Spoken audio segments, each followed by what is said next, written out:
First day on the job. One good thing about it is that I'll have plenty of time to listen to my favorite teachers in between trips.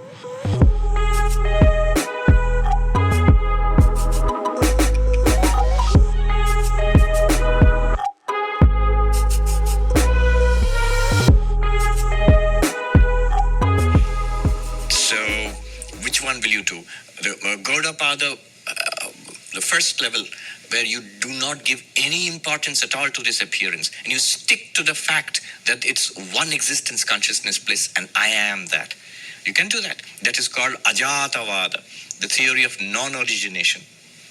That's one. Second is it's a dream. Oh, it's magnificent. It's a play. It's a movie. Enjoy it. Enjoy the happiness. Enjoy the sorrow. It's a delight. Pleasure, pain, samsara, all of it is like a display, like a dream. And the third one is, no, not only enjoy it, engage with it. With full knowledge of your freedom, with full knowledge that you are Brahman. I'm with the third viewpoint. I take this world to be real, and I play my part. But according to Advaita Vedanta, or the non-dual philosophy, there's a single ultimate reality that transcends the world we perceive. It even transcends space and time. And all this is just an appearance or projection of that single indivisible reality. All this diversity and the appearance of separate living and non-living things, it's all an illusion. And yet we can't deny the experience of it all. It may be illusory, but it does exist as an illusion. So what's underneath it? What's the substance of this appearance? What's real?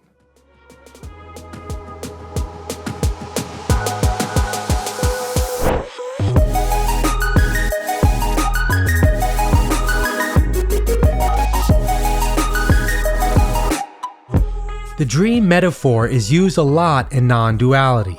The idea is that this so-called waking reality of ours is as illusory as a dream. When we're having a nightly dream, we believe it to be real when we're in it.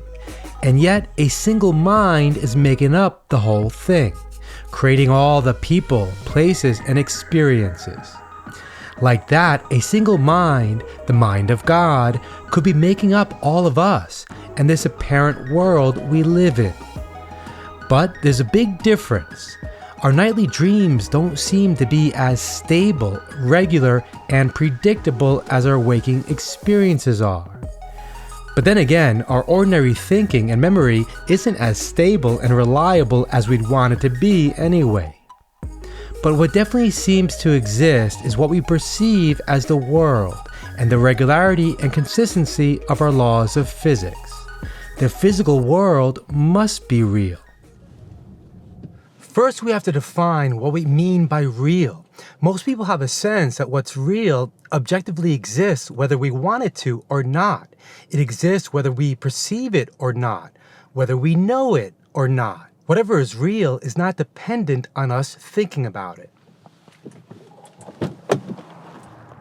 For example, my car behind me, I think it's real. I didn't dream it up. It's not a figment of my imagination. It exists whether I look at it or not, whether I want it to or not. And I can't imagine it to be something else, like a Bugatti, just by fantasizing it. If I asked anyone, they would describe it in a similar way. There would be agreement on what it is and what it looks like. This type of consensus reality is often what we're referring to. Okay, I gotta take this ride. Oh, shoot. Okay, so I guess if I'm not ready in time and accept the trip, it goes to someone else. Okay, here we go. My first delivery. Not a ride, but I'll take it. Okay, I got the order. Oh, I see. I need to pick up another order now. From El Pollo Loco. Where is it? Oh, over here. Okay, I got this one now. All right, let's go. People are waiting for their food.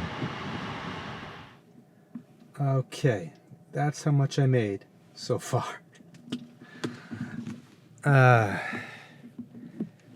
Okay, $6.95.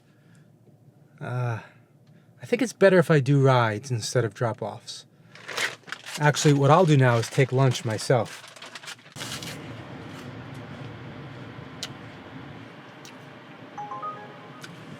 Oh, here we go. Accept. False alarm, she canceled the ride. Still haven't had my first ride yet, so I'm going to Los Angeles, to the city, the main part of it, to see if I can get more rides over there. Speaking of the reality of this car that I'm stuck in, the car itself, we can't even say that it is actually what it looks like. At a deeper level, we know from our science that it's made up of particles and force fields. It's atoms and mostly even empty space. And at a quantum level, particles are popping into and out of existence all the time.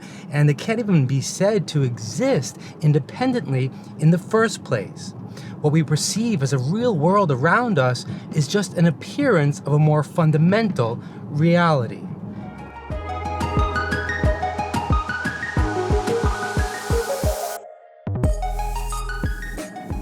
But even beyond the quantum, I believe this fundamental reality to be mental and not physical.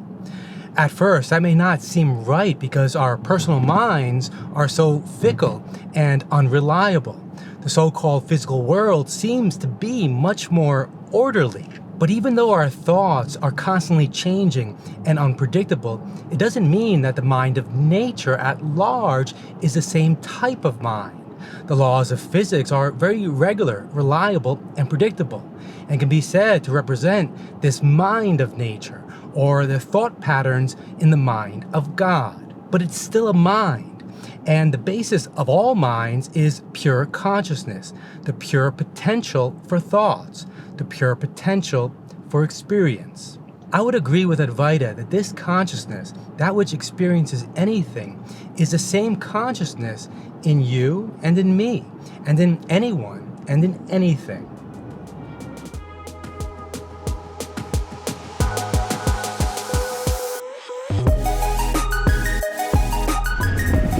Hi, Cleo? Yeah, it's Steve. Welcome, all good? How you doing? Your drop on the Advaita College. Good, how are you? How are you girls? You're actually my first Uber ride, so let's see how this goes. This is your first Uber? Yeah. Seriously? That's Yeah. crazy. So, take it easy on me, please. You got it. This is my fourth trip.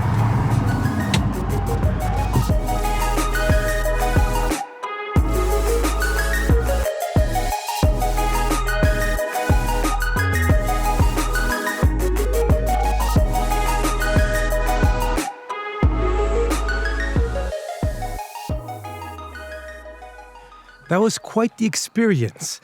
It was my first day driving, and I think it might be my last. I don't think I've got what it takes. Speaking of experiences, these experiences we have aren't nothing. They may not be ultimately real, but they are real. They do exist.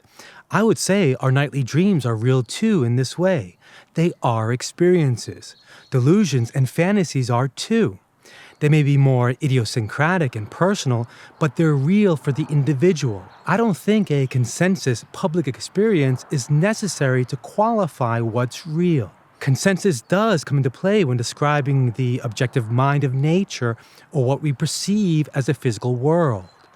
But even that can be said to have a more essential mental reality that isn't describable or even conceivable by us as individuals. Our individual minds are limited and dissociated from the totality of nature, from the totality of what's real, mind at large. And if what is essentially real is just the pure potential of that mind at large, pure consciousness, then we can never really know what that experienceless state is actually like in and of itself. So in the end, we may never be able to answer the question, what is real? Like and comment if this resonated with you, and subscribe below to follow me on my journey. See you tomorrow. I hope tomorrow, by the way. I came back early so I can finish editing and get this done. I only did like 4 rides and made $75. You can see where my priorities are.